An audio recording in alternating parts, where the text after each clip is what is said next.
Já estamos transmitindo pelo Facebook, já estamos também transmitindo pelo Instagram, na nossa live. Muito bem. Eu vou dar um tempinho, é o tempo do meu cafezinho, como se eu estivesse na sala de aula.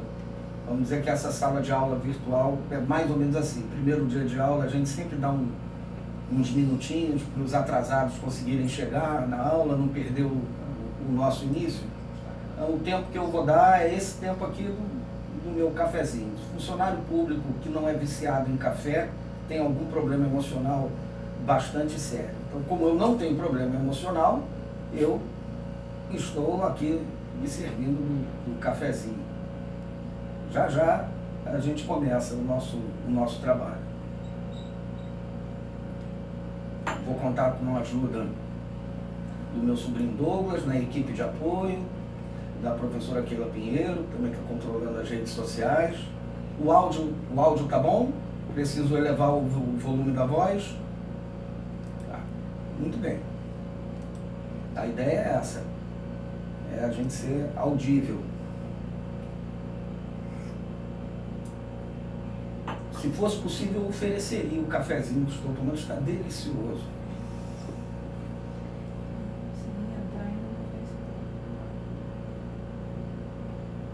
Facebook está ok, o Instagram está ok? Maravilha.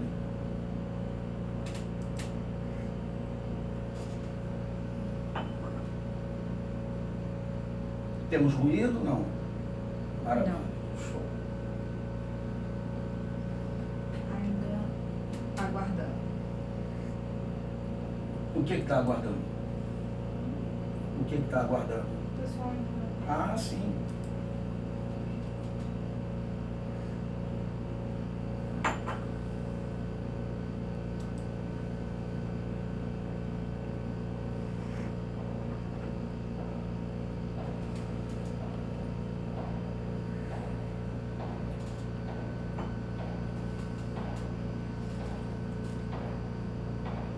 Vamos ver se a gente dá um pouco de sorte da obra que está aqui do lado ter terminado, né? Para a gente não ter muito problema de barulho no meio da nossa sala de aula.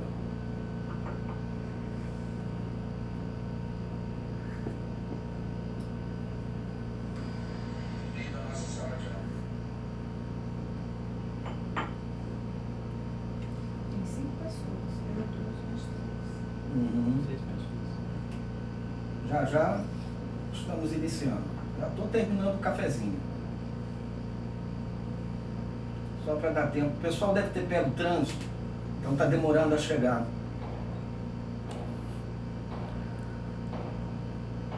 Trânsito tem pego tráfego de dados.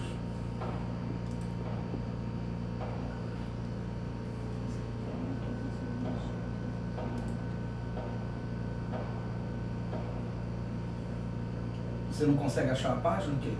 Não, eu não estou conseguindo entrar no Facebook da live. No meu, pelo meu. Nem pelo celular, nem pelo computador?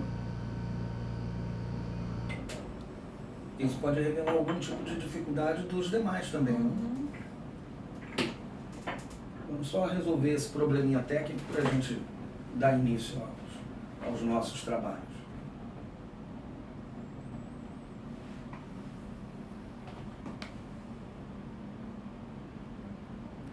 Que horrível. Já temos convidados na sala do Facebook? Não. Eu vou concluir e vou voltar. Então vamos dar mais um minutinho para a gente resolver esse problema técnico.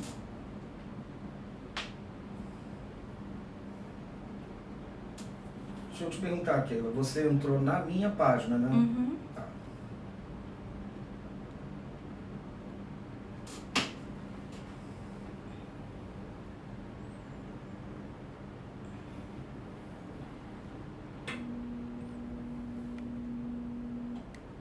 Só mais um minutinho, pessoal.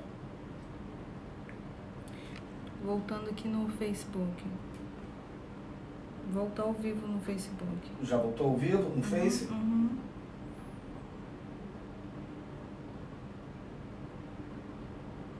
Agora deu. Agora deu? Uhum. Então, como eu já terminei o cafezinho, acho que a gente já pode começar. Não é? Tem mais ajuste aí para fazer aqui? Uhum. Podemos? Podemos. Muito bem. Meu cordial boa tarde, já quase noite a todos. É um enorme prazer vir aqui nesse bate-papo.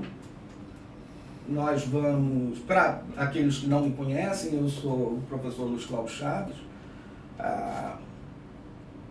Tenho algo em torno de, já passei 30 anos de carreira no serviço público, sou professor de Direito Administrativo e Constitucional, e hoje a ideia é nós conversarmos um pouco sobre os efeitos, desdobramentos econômicos nos contratos administrativos em decorrência da pandemia do Covid-19. Muito bem. Se vocês tiverem alguma dificuldade de áudio, perder conexão, não avisem que aí meu pessoal da equipe de apoio aqui vai me avisar, e aí eu posso dar uma pausa para a gente resolver esse problema técnico. Posso falar um pouco mais alto também, posso tentar dar uma melhorada. A ideia é que a gente consiga ter uma conversa legal. Eu vou fazer a minha exposição, vamos explicar um pouquinho aqui a dinâmica. Eu vou fazer aqui a minha exposição e vou, ao final, abrir para perguntas que vocês eventualmente tenham. Eu não sei, já me adiantando, se será possível responder a todas aqui na nossa live, mas eu não vou deixar pergunta sem resposta. Aquelas que eventualmente forem formuladas, por uma questão de tempo, ou às vezes entra muita coisa uma em cima da outra, e nós não conseguirmos dar a solução ao vivo, eu vou respondê-las também pelas minhas redes sociais. Aproveito, no final vou lembrar novamente, aproveito para convidá-los a acessar pelo Spotify o JML Cast. Nós temos atualmente 3 programas de podcast, eles estão disponíveis em todas as plataformas e agregadores de podcast, principalmente o SoundCloud, Apple Podcast, no Spotify também. Você procura lá JML Cast e lá nós temos 3 programas, um a cada semana. Nós temos o Professor Responde, onde eu comento dúvidas que os meus seguidores encaminham para mim por meio das minhas redes sociais, por meio de e-mail ou por meio do Grupo JML, um grande parceiro meu lá de Curitiba.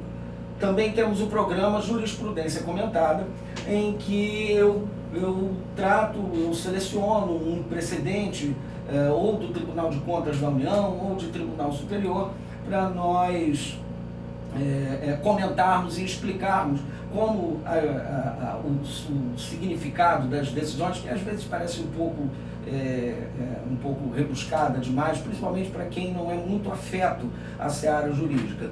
E temos agora um programa mais recente, já estamos nos preparando, que é uma análise da nova lei de licitações. Sabemos que o Congresso Nacional já tem um substitutivo, se encontra nesse momento no Senado. Claro que com toda essa situação dos últimos meses, todos os projetos estão parados, mas a gente já começa a fazer a análise do substitutivo.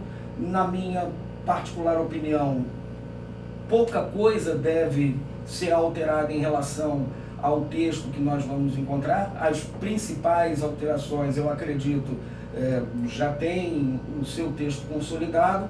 Então, toda semana nós temos um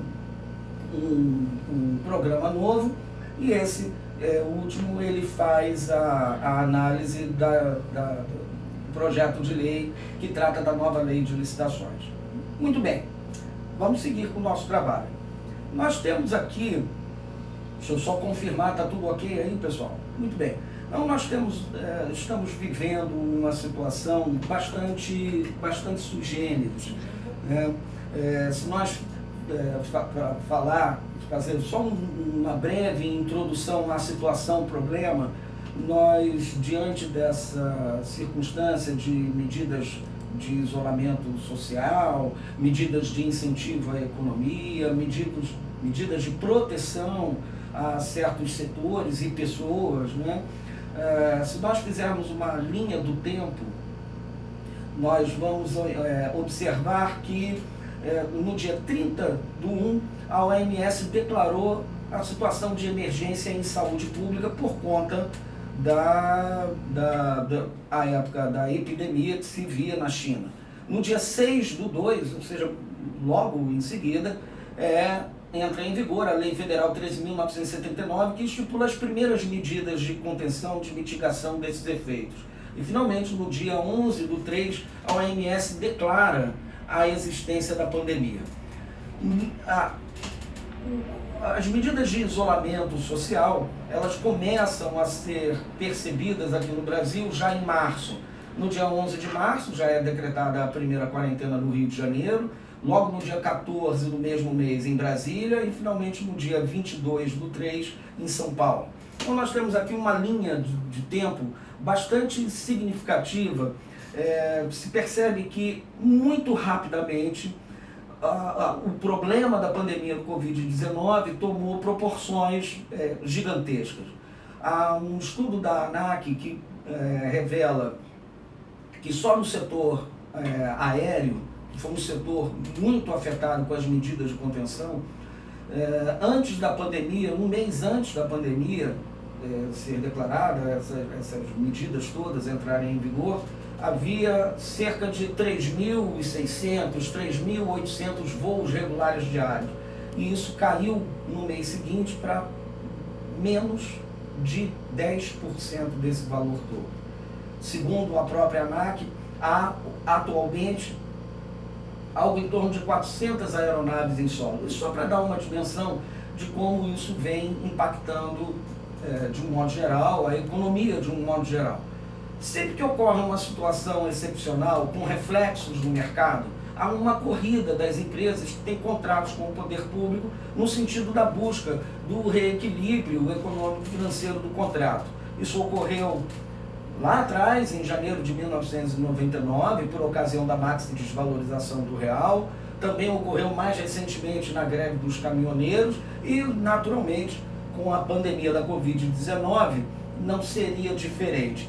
E, de fato, há bastante motivos para isso. Nós podemos anotar aí, a guisa apenas de exemplo, como impactos na economia, uma redução dramática da demanda, com fuga de investimento, elevação do índice de desemprego, diminuição da arrecadação, um aumento da pobreza. São impactos que foram percebidos muito rapidamente e causaram naturalmente bastante preocupação. Nos contratos de modo geral, tanto na administração pública quanto os da administração privada, nós vamos ter reflexos quase que imediatos também. Uma redução na expectativa da remuneração, um encalhe ou perda de estoque em empresas que estavam com uma frequência de fornecimento e de serviços, acabaram encalhando seus estoques, o que significa dizer empatar o seu capital. Houve uma quebra significativa da cadeia produtiva, o que levou a desabastecimento de vários produtos. E, naturalmente, com tudo isso ocorrendo, uma grande incerteza do negócio. E sabemos bem, isso vem lá desde Adão e Eva, isso funciona em qualquer sistema, em qualquer sistema capitalista, socialista, o que for. Quanto maior a incerteza do negócio, maior é o preço, maior é a dificuldade da economia gerar. Pois bem, a ideia dessa live é justamente esclarecer o Instituto do Equilíbrio Econômico-Financeiro dos Contratos, visto que muitas empresas contratadas pelo poder público estão se ressentindo desses efeitos negativos, os efeitos negativos de toda essa situação. Bem, se nós vamos falar agora, vou falar muito rapidamente, sem descer a excessos de juridiquês, mas apenas a guisa de complementação, de informação, em termos de recomposição de contratos, nós temos aqui na nossa legislação, reconhecido ora expressamente por normas de direito ou pela doutrina, algumas teorias acerca da recomposição dos contratos. Uma delas é a teoria do rompimento objetivo da base do contrato, que é aquela que permite uma revisão por reconhecimento de uma quebra da equivalência das partes no contrato. Essa teoria do rompimento objetivo da base do contrato não exige a imprevisibilidade do fato, e é a que é utilizada no nosso Código de Defesa e Proteção ao Consumidor. Um consumidor que celebre um contrato cujas cláusulas desde o início, então, portanto, não estamos falando em situação nova, desde o início se mostra iníqua, se mostra um pouco mais desequilibrada a desfavor do consumidor, ele permite a revisão desse contrato, e é o que vemos, inclusive, judicializadas inúmeras questões nesse sentido. A outra teoria é a teoria da onerosidade excessiva. A teoria da onerosidade excessiva é aquela que é adotada pelo nosso Código Civil, lá no artigo 478. Também não exige a imprevisibilidade do fato. Temos aqui, agora sim, a que exige a imprevisibilidade, a teoria da imprevisão. Ela precisa, para ser aplicada, da ocorrência de um fato imprevisível, ou um resultado negativo. Portanto, então, nós temos ou a imprevisibilidade fática ou a imprevisibilidade do resultado. Além disso, a teoria da imprevisão, para ser aplicada, ela deve causar um efeito ruinoso para a parte atingida.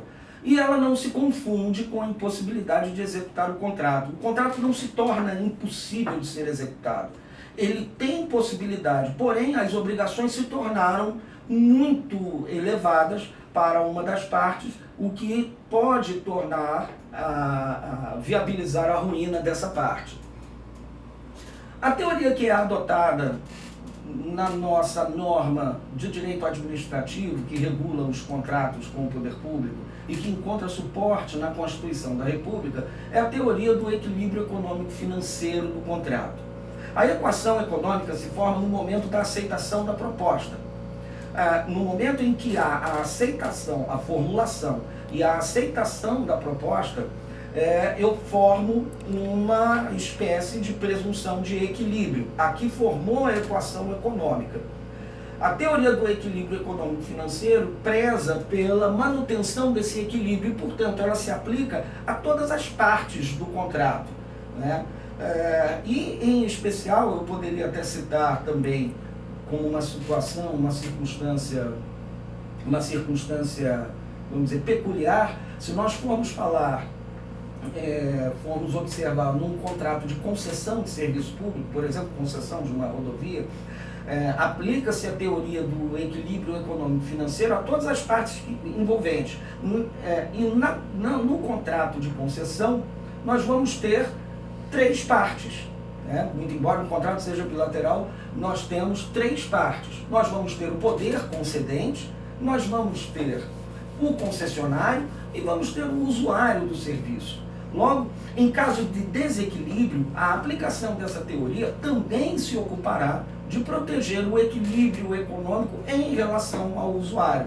Portanto, não seria, também a título de exemplo, não seria razoável reequilibrar o contrato de modo que o usuário acabasse pagando, estou dando o exemplo da concessão de rodovia, pagando uma tarifa exagerada, o que protegeria o concessionário, protegeria o poder concedente, mas levaria o usuário da rodovia à sua ruína.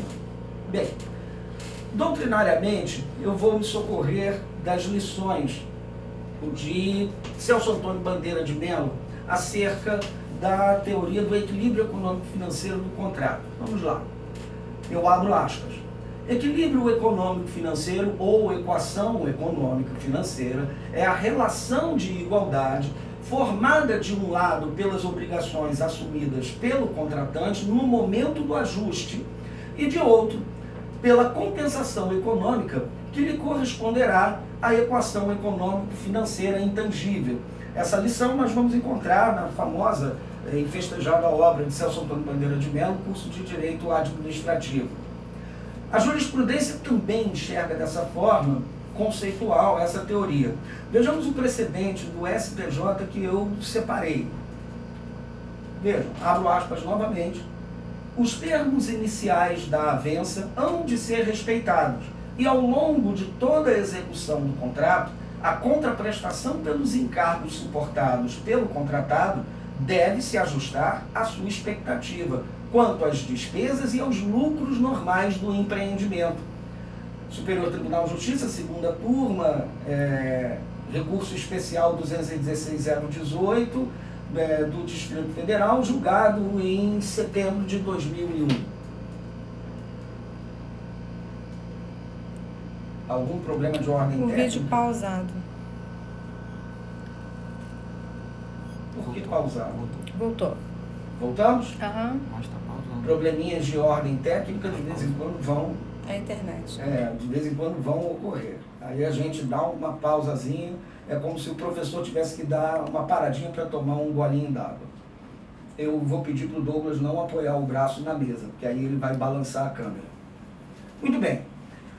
Quanto à garantia da efetividade da proposta, quanto ao equilíbrio econômico-financeiro do contrato, vamos ver a matriz constitucional e a matriz infraconstitucional. A Constituição da República, lá no seu artigo 37, inciso 21, que fixa o dever geral de licitar, ele diz assim: ressalvados os casos especificados na legislação, as obras, serviços, compras e alienações serão contratados mediante processo de licitação pública.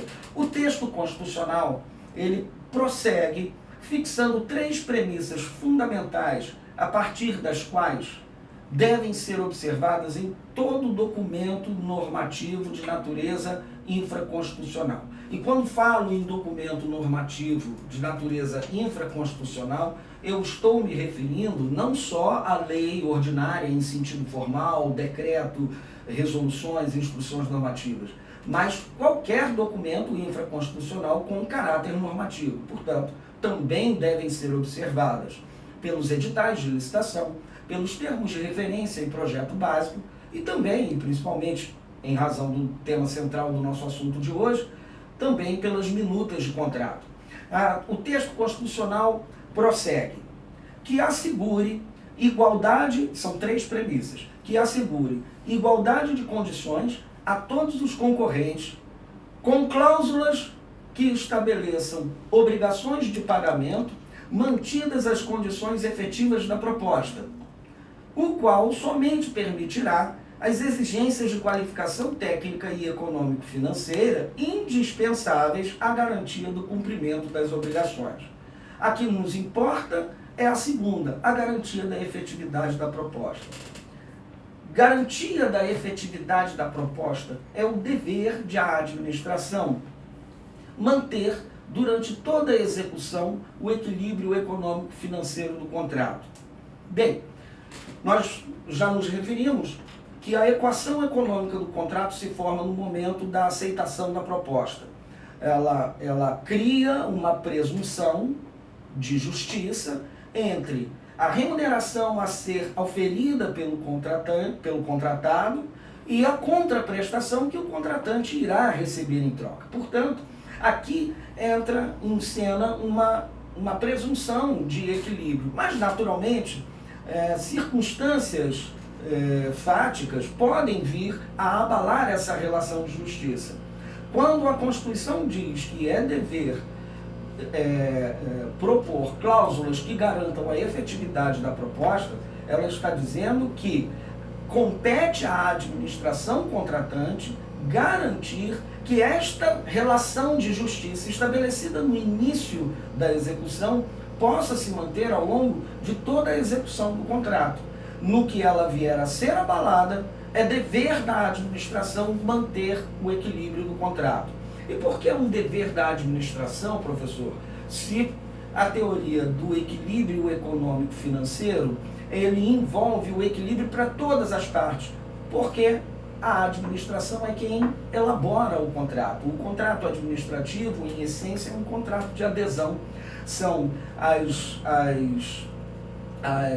os órgãos da administração que elaboram as suas minutas de contrato e compete ao interessado, ao particular interessado, aderir a ela ou não. Aí o coleguinha vai perguntar, mas professor, e nos casos em que há uma impugnação do edital e essa impugnação é aceita e se altera?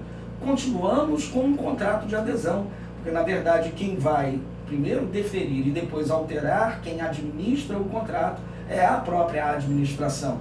Então o dever é o dela dar essa manutenção de garantia da efetividade. Além disso, é a administração, a redundância que é inevitável, que administra o contrato financeiramente. Portanto, é ela quem paga, quem deve pagar com correção, quem promove os estudos e aplica os índices de reajustamento. Então, nesse sentido, o dever é o da administração.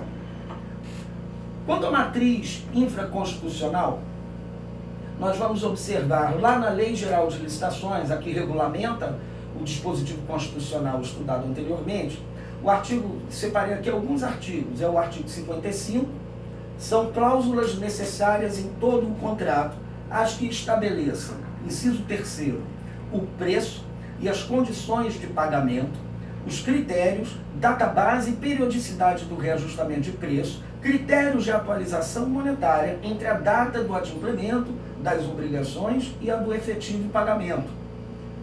No artigo 57, parágrafo 1º, os prazos de início de etapas de execução, de conclusão e de entrega admitem prorrogação, mantidas as demais cláusulas do contrato e assegurada a manutenção do seu equilíbrio econômico-financeiro, desde que ocorra um dos motivos devidamente autuados em processo, e aí ele dá um rol de motivos que permitem.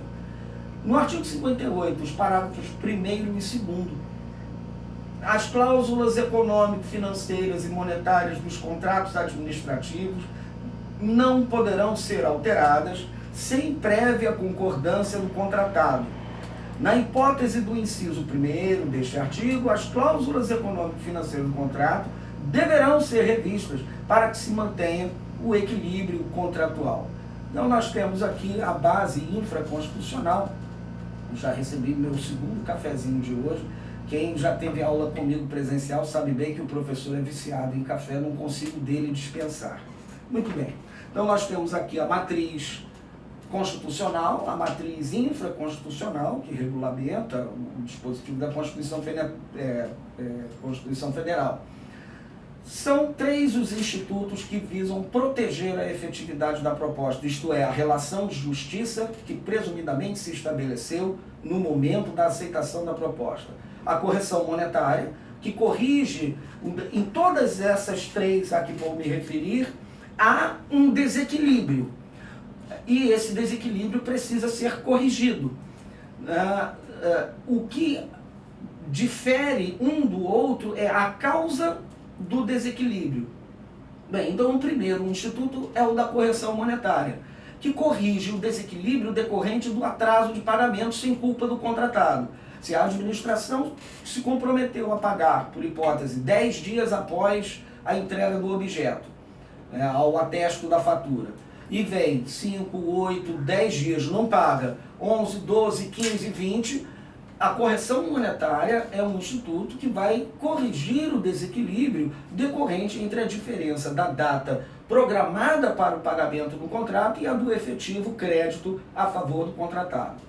O segundo instituto é o reajuste, que corrige o desequilíbrio decorrente do aumento do custo previsível de execução. Na medida em que o contrato entra em execução, os custos naturalmente vão sofrendo, vai aumentando, entra uma tarifa de bandeira vermelha de energia elétrica, aumenta o custo do uniforme, do EPI, mas são custos previsíveis e, portanto, o reajuste, por isso que o reajuste ele permite um tempo específico, que é de 1 ano, a gente vai falar isso um pouquinho mais adiante, pouca coisa, para que esse instituto possa ser aplicado. Então, por 1 ano da data da proposta ou do orçamento a que ela se refere, o contratado é obrigado a suportar esse desequilíbrio que é corrigido quando o contrato faz o seu aniversário financeiro. E, finalmente, que é um instituto que constitui o alvo central do nosso trabalho, que é a revisão ou recomposição do contrato, que corrige o desequilíbrio. No reajuste, o desequilíbrio é decorrente de causas previsíveis. Nós chamamos de área ordinária. A revisão, ela corrige o desequilíbrio causado por um aumento de custo imprevisível ou que era previsível, porém seus desdobramentos não eram possíveis de serem antecipados. Então, nesse caso, eu tenho um desequilíbrio abrupto e ele deve ser suficiente para causar retardo ou impedimento da execução do ajustado. São esses três institutos aqui que operam no sentido de manter a efetividade da proposta. Bom, quanto à recomposição do equilíbrio financeiro do contrato, vamos ver como ele é tratado especificamente na Lei Geral de Licitações. Nós vamos encontrá-lo lá no artigo 65. Os contratos, o artigo 65 caput. Os contratos regidos por esta lei poderão ser alterados com as devidas justificativas nos seguintes casos: por acordo das partes, a linha D. Então é o artigo 65, inciso 2º, a linha D.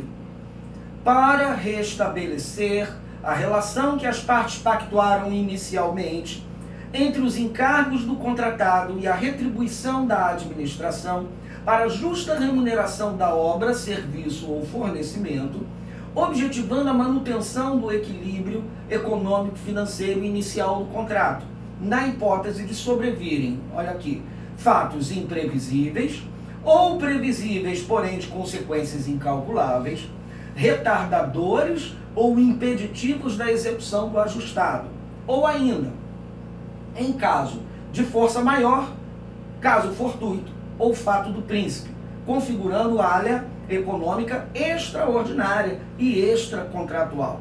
É assim que regula a Lei de Licitações o equilíbrio, o reequilíbrio, a recomposição dos contratos.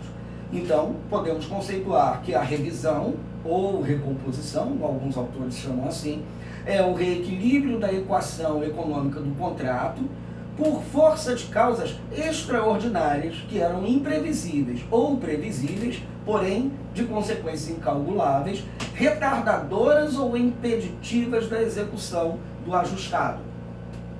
Bom, fato imprevisível são aquelas situações externas ao contrato, então nós estamos falando de custo previsível, mas uma situação externa ao contrato, do qual o contratado, no momento de formular sua proposta, não poderia imaginar para calcular a sua remuneração com base nisso. Posso dar como exemplo um incêndio no galpão onde se encontrava o estoque da empresa, a greve dos caminhoneiros. São situações extraordinárias que não são da alçada das partes contraentes, mas que impactam na execução do contrato.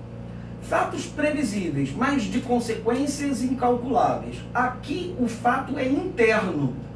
Ele era previsível, mas ele acabou tendo um desdobramento que não era razoável esperar.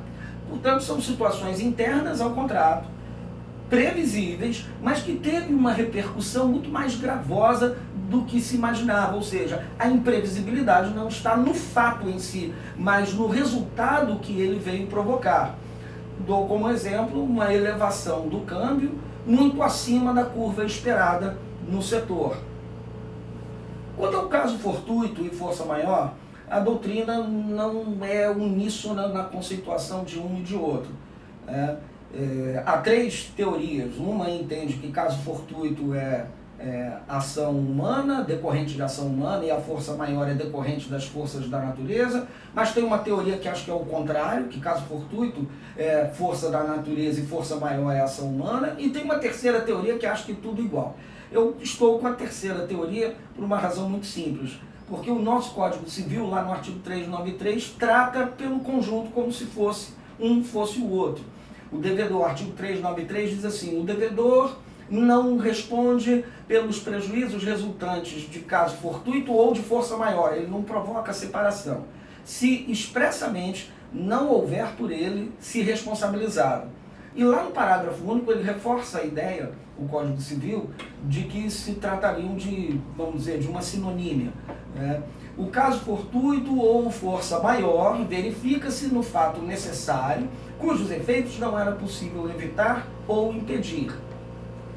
Então, vamos conceituar que caso fortuito ou força maior são os eventos externos ao contrato, originados da ação humana ou de forças da natureza, que gera consequências imprevisíveis, impossíveis de evitar ou de impedir. E, finalmente, o fato do príncipe, que se traduz em uma situação na qual é o próprio Estado, mediante ato lícito, que modifica as condições do contrato, provocando prejuízo ao contratado.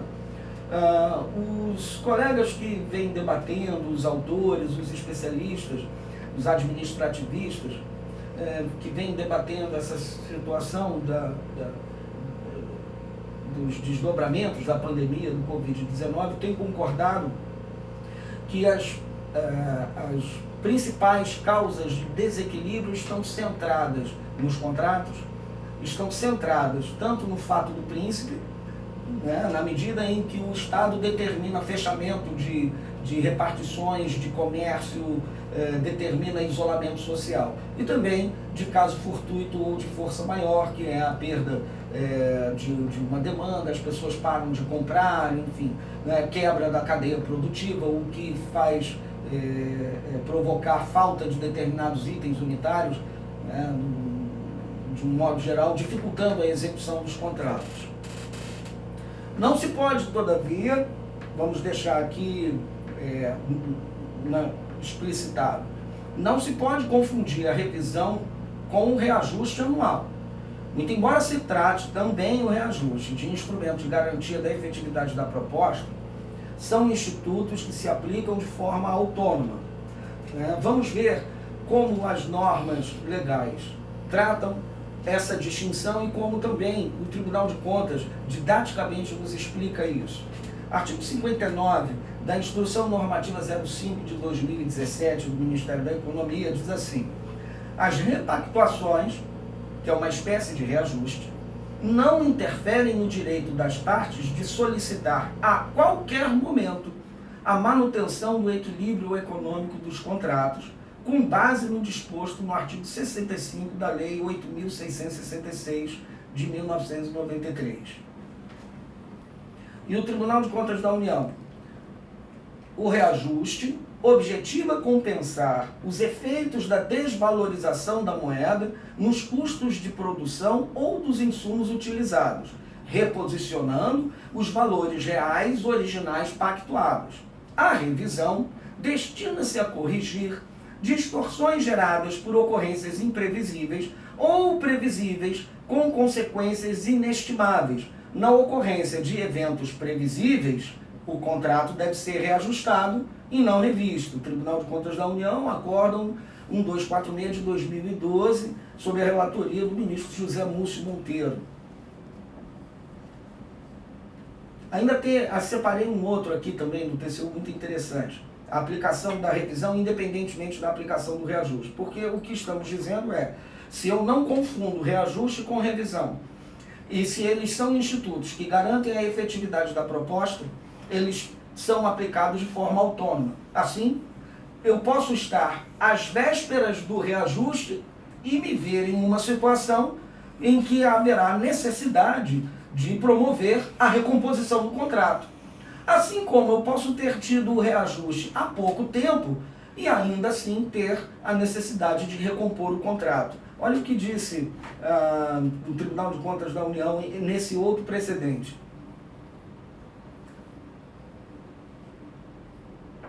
Ainda que a administração tenha aplicado o reajuste previsto no contrato, justifica-se a aplicação da recomposição sempre que se verificar a presença de seus pressupostos, uma vez que o reajuste e a recomposição possuem fundamentos distintos. O reajuste, previsto no artigo 40, inciso 11, e 55, inciso 3º, da Lei 866 de 93, visa remediar os efeitos da inflação.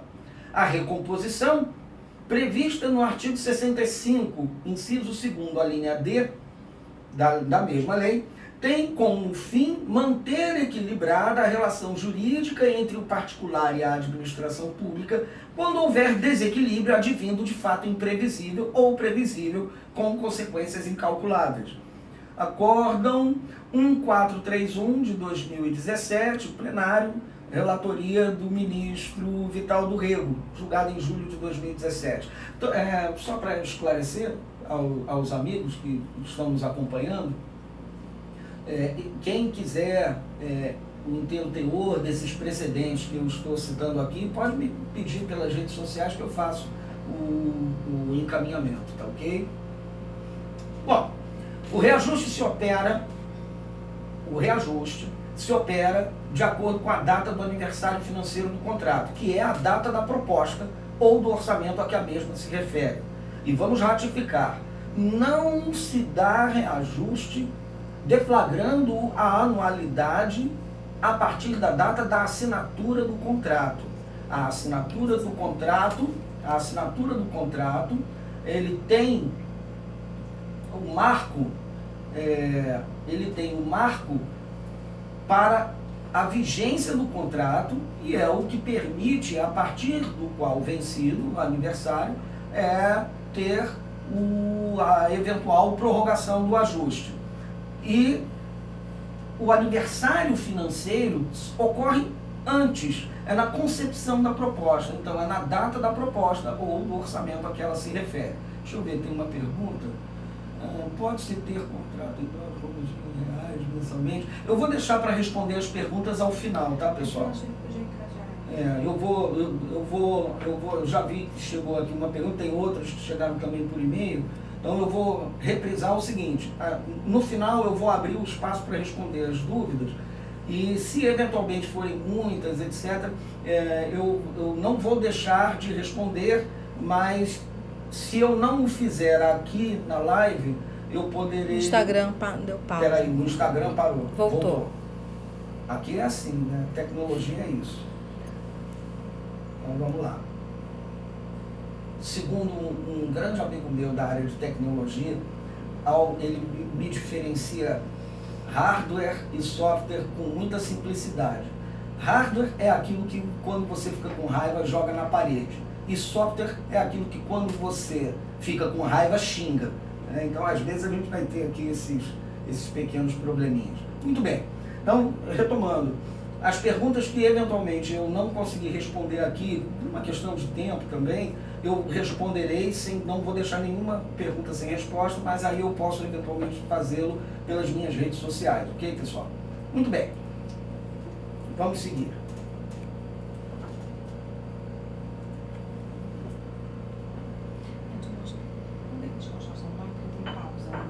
Tá bom.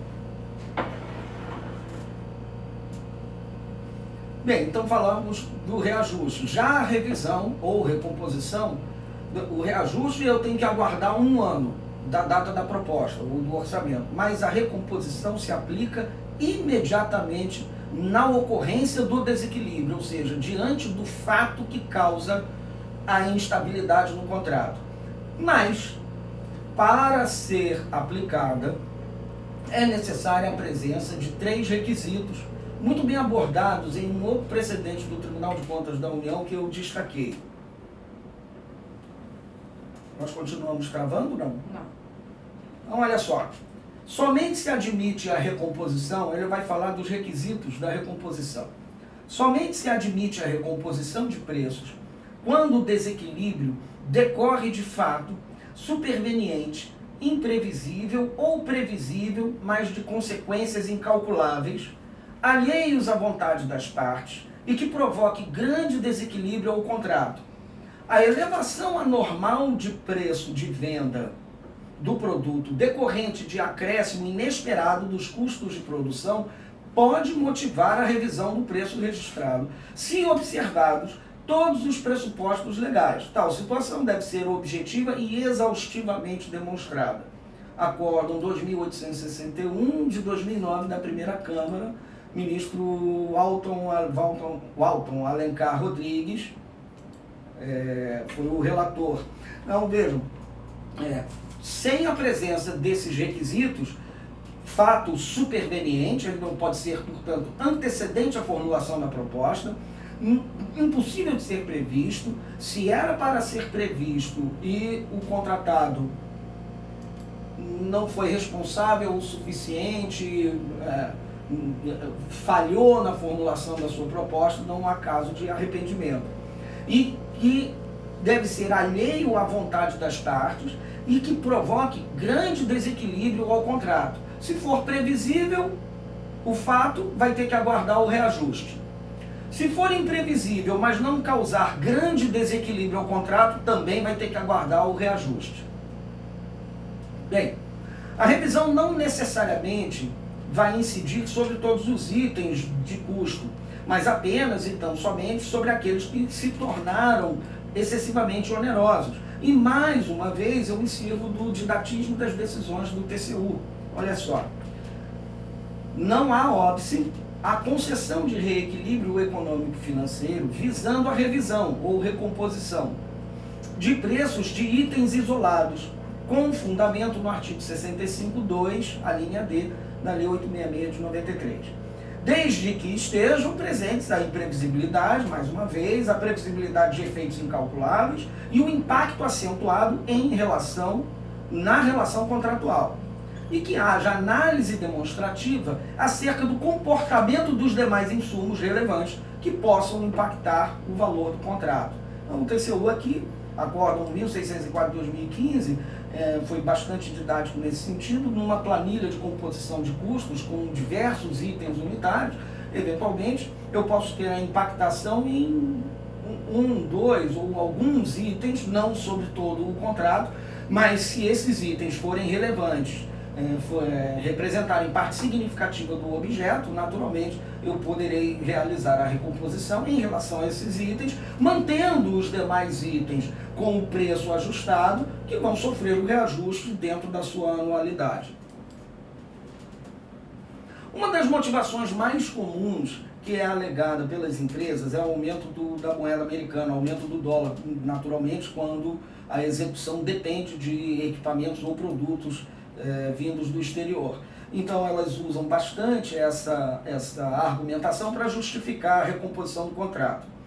No entanto, é preciso ter muito cuidado, pois não é qualquer variação cambial que dá aso ao reconhecimento do desequilíbrio do contrato.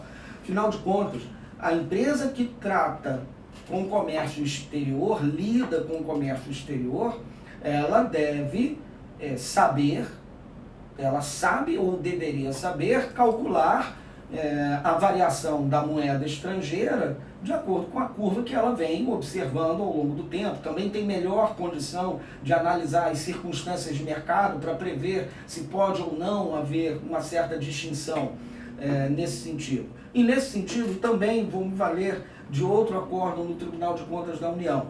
A variação cambial em regime de câmbio flutuante não pode ser considerada suficiente, repito, não pode ser considerada suficiente para, isoladamente, embasar a necessidade de reequilíbrio econômico-financeiro do contrato, com fulcro no artigo 65.2, a linha D da Lei Geral de Licitações. Para que a variação do câmbio possa justificar o pagamento de valores à contratada a título de recomposição do equilíbrio econômico-financeiro, faz-se necessária que ela seja imprevisível ou de consequências incalculáveis. Acórdão 4.125 de 2019, da primeira Câmara, cuja relatoria coube ao ministro Bruno Dantas.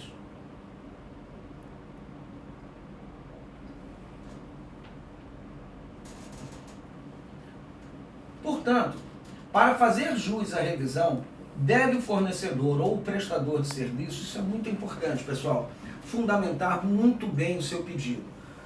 A simples alegação de aumento de custo, desacompanhada de comprovações nesse sentido, ou acompanhada de prova que se considere frágil, não darão ensejo à recomposição de preços. Mais um precedente do TCU nesse sentido.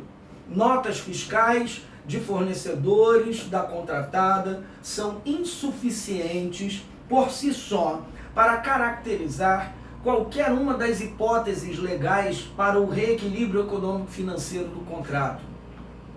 Fatos imprevisíveis ou previsíveis de consequência incalculáveis, retardadores ou impeditivos da execução, força maior, caso fortuito ou fato do príncipe, que deve estar demonstrada por meio da quantificação dos efeitos que extrapolaram as condições normais de execução e prejudicaram o equilíbrio global do contrato. Acórdão 7.249 de 2016 da segunda Câmara, com a relatoria da ministra Ana Reis.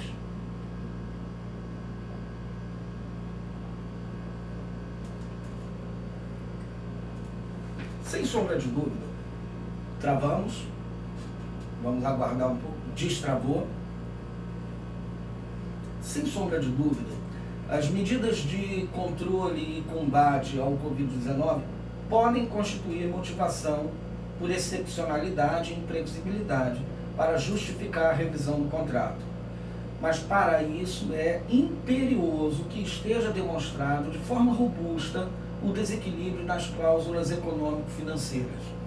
Eu fiz questão de trazer acórdãos do Tribunal de Contas da União a fim de apresentar o perfil do órgão de controle externo sobre as hipóteses que autorizam ou não a revisão dos contratos.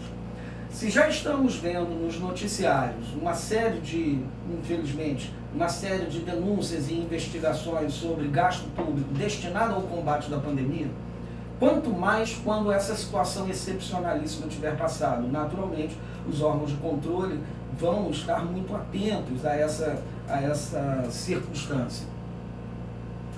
E, finalmente, já me aproximando aqui do final da minha exposição, eu também gostaria de tratar de um tema que é um pouco delicado.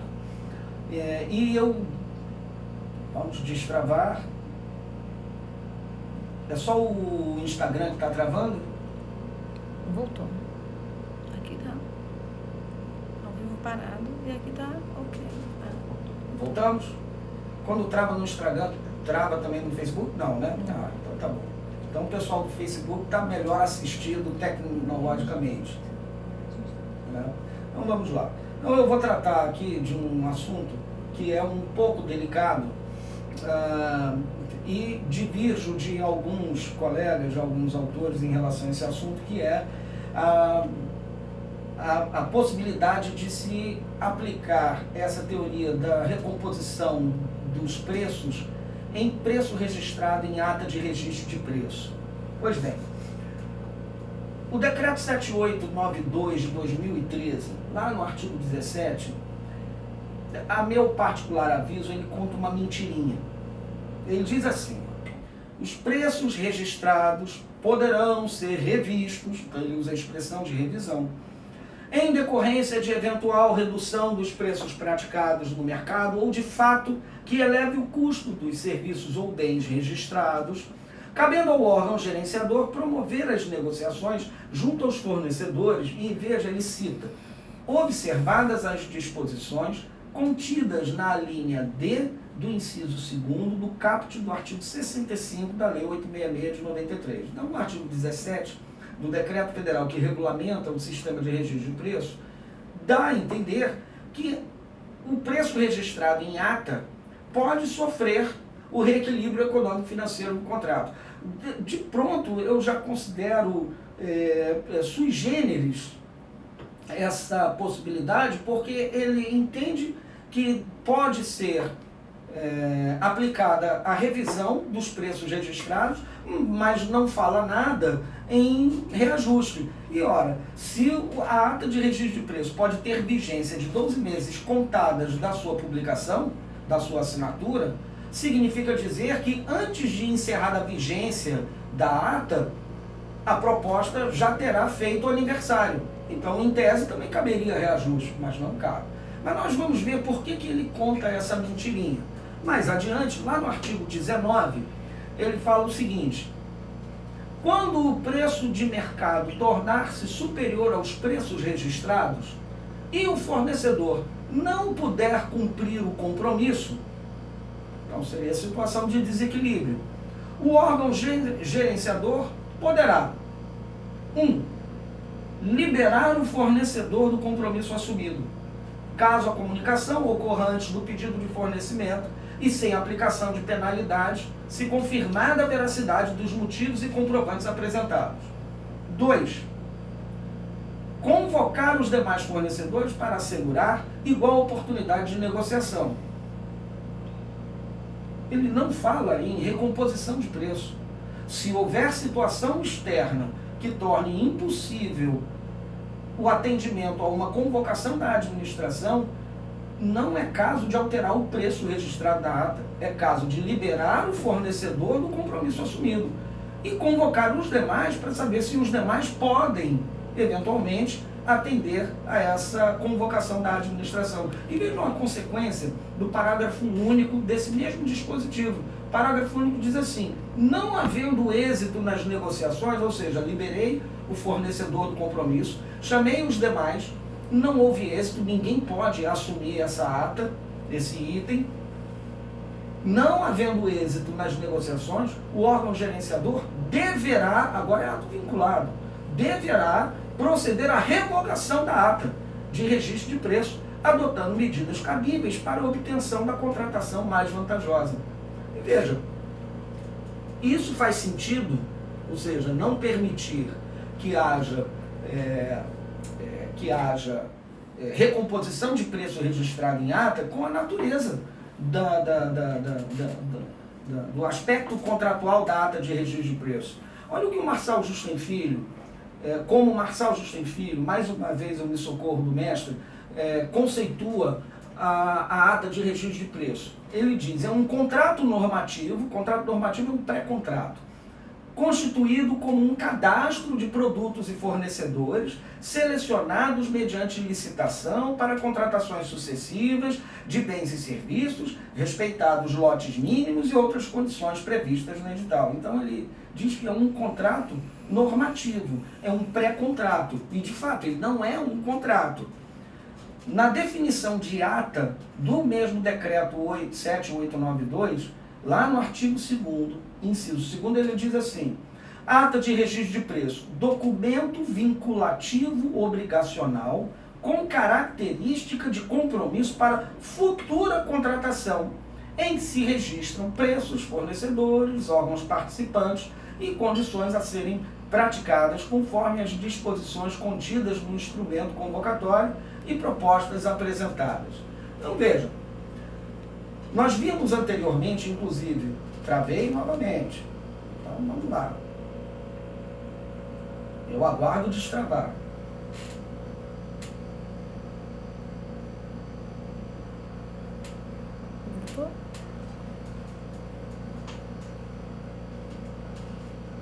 Aqui tá parecendo normal.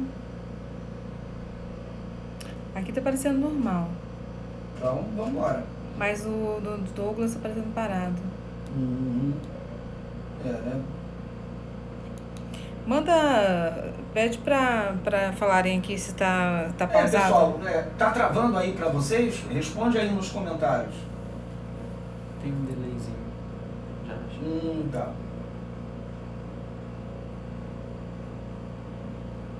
E aí? Ninguém retornou. Voltou aí não? Voltou. Voltou.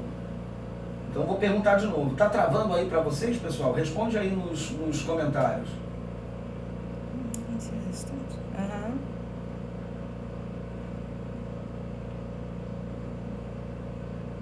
Ninguém respondeu, mas continua, tá ok. Então vamos nessa. Voltou a parar.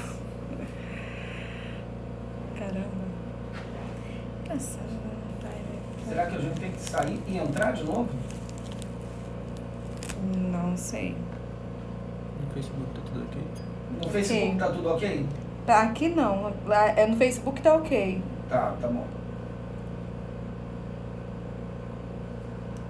E aqui Voltou? no Instagram? Vou sair e entrar novamente. Então vamos nessa. Então, Uhum. se ficar travando aí, pessoal, vocês avisam nos comentários, por favor. Novamente. Mas, e aí?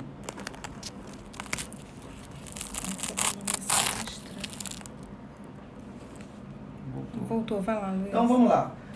De qualquer modo, a gente está gravando essa live, depois eu vou publicar no meu canal do YouTube o vídeo completo, tá, pessoal? E eu vou pedir também para editar esse vídeo para a gente cortar essas pausas. O Facebook tá normal, não tá? Uhum. Então vamos nessa. Acho que eu tenho que iniciar uma nova. Sair. Bem, então